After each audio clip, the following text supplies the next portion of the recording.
In the red corner, we have Donald J. Trump, and in the blue corner, we have Joseph R. Biden Jr. Today, we delve into the heart of the matter, their economic policies. Donald Trump, a man known for his business acumen, has etched his economic legacy with tax cuts, deregulation, and a focus on American manufacturing. His supporters believe that his policies have been a shot in the arm for the American economy, leading to record-low unemployment rates and a booming stock market.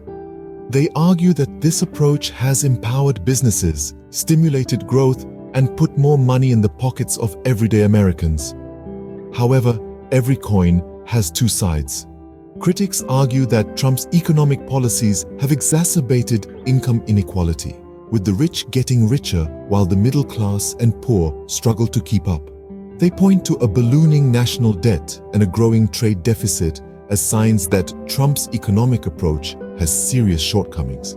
They contend that his policies benefit corporations and the wealthy, leaving average Americans behind. On the other side of the aisle, we have Biden, a veteran of the political scene. His economic policies are starkly different from Trump's. Biden advocates for raising taxes on the wealthy, increasing government spending on infrastructure and education, and implementing a $15 minimum wage. His supporters argue that these measures will create a more equitable economy and address systemic injustices. They believe that Biden's policies will level the playing field and invest in the future of the country. But of course, there are those who disagree. Detractors fear that Biden's plans could be a damper on economic growth, discouraging investment and burdening future generations with unsustainable levels of debt. They worry that his approach could slow the economy and hurt businesses, leading to job losses and economic stagnation.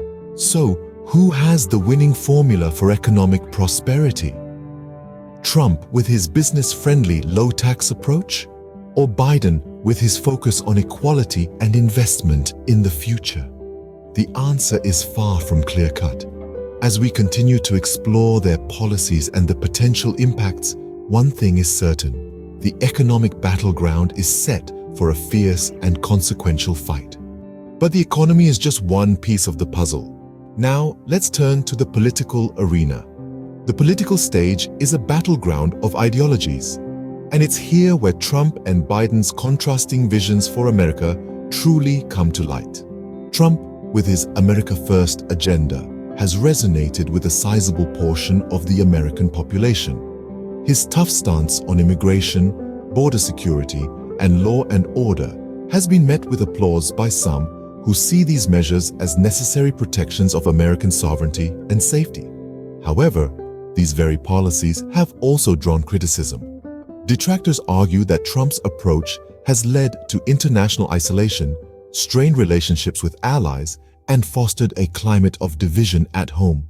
They also question his handling of the COVID-19 pandemic, citing a lack of national strategy and consistent messaging. On the other side, we have Biden, who positions himself as a unifier, a healer-in-chief, if you will. He promises a return to civility, decency, and traditional democratic norms.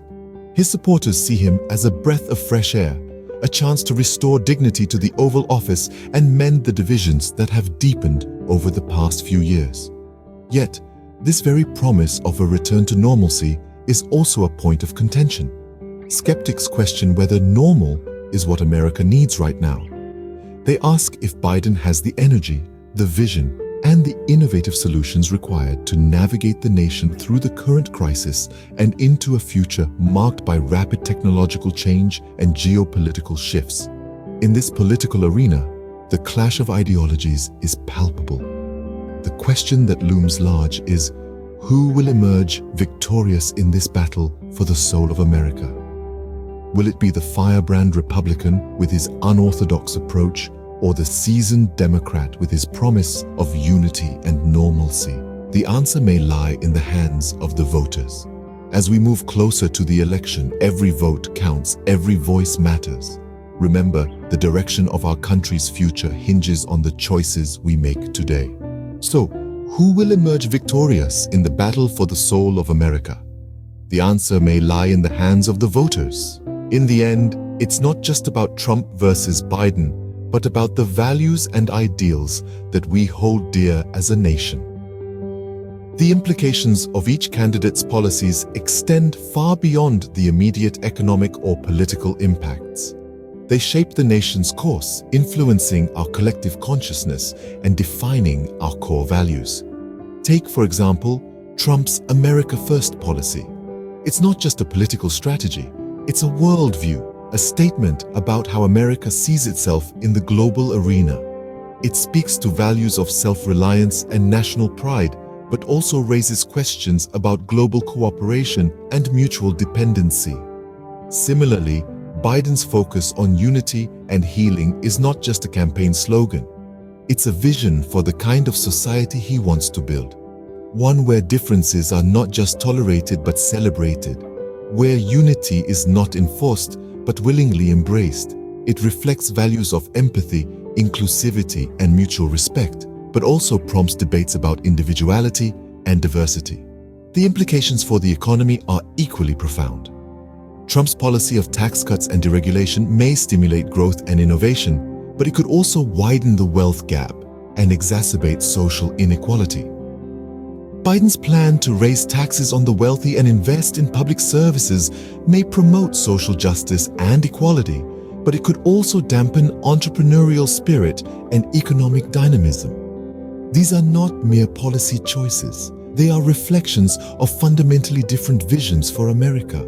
One that champions individualism and free market capitalism, and another that advocates for social justice and equitable distribution of wealth. So, what kind of America do we want to live in? A country that prioritizes economic growth above all else, or a nation that strives for equality and justice? A society that values self-reliance and independence, or a community that believes in unity and cooperation? In this battle of ideologies, the victor will not only shape the country's policies, but also its identity. They will determine what values we celebrate, what ideals we aspire to, and what kind of future we create for ourselves and for the generations to come. Stay tuned for more updates and analysis as the race for the White House heats up. And remember, the future of our country is in your hands. As we draw closer to the next presidential election, the question of who will lead our nation remains open. We've explored the economic and political policies of both Donald Trump and Joe Biden, yet the outcome of this race is anything but certain.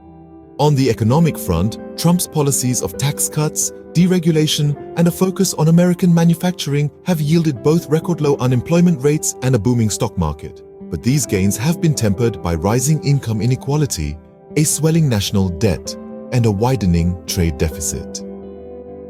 On the other side of the ring, Biden's economic plan calls for raising taxes on the wealthy, increasing government spending on infrastructure and education, and implementing a $15 minimum wage.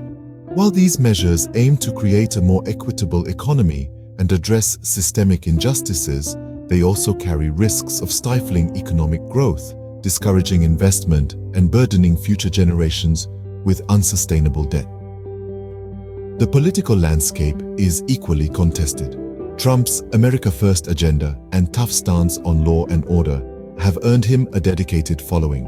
Yet, his presidency has been marked by controversy, with critics accusing him of undermining democratic norms, sowing division, and aligning with autocratic leaders. Biden, meanwhile, positions himself as a unifier and healer, promising to restore civility to American politics. His supporters see him as a return to normalcy and decency, but skeptics question whether he possesses the energy and vision necessary to lead the nation during a crisis. So who has the winning formula? Who can deliver both economic prosperity and political stability? The answer is as complex and multifaceted as the issues themselves. What is clear, however, is that the choices we make in the voting booth will shape the future of our nation for years to come. Who will win the next presidential election? Only time will tell. Until then, keep questioning, keep debating, and most importantly, keep voting. The power to shape the future of our nation lies within your hands. It's a power that comes with responsibility, a responsibility that goes beyond the confines of our screens and the comfort of our living rooms. It's about being informed, about delving deeper than the headlines and the sound bites.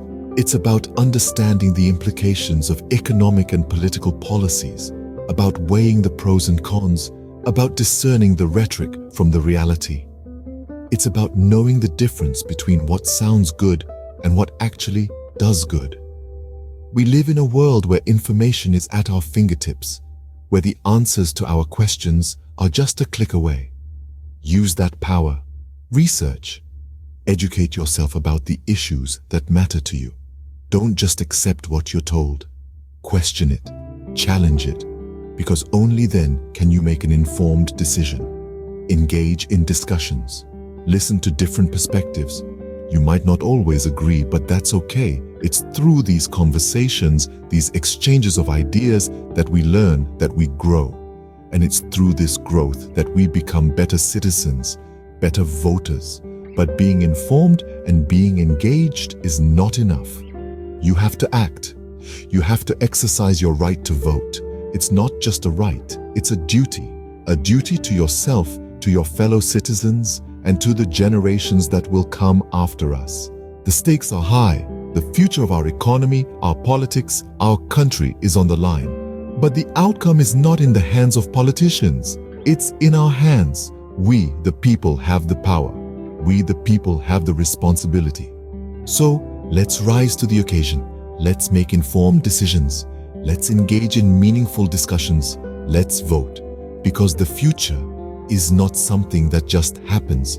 It's something we create. The future is not predetermined. It's created by us, the people. So, make your voice heard and let's create a future we can be proud of.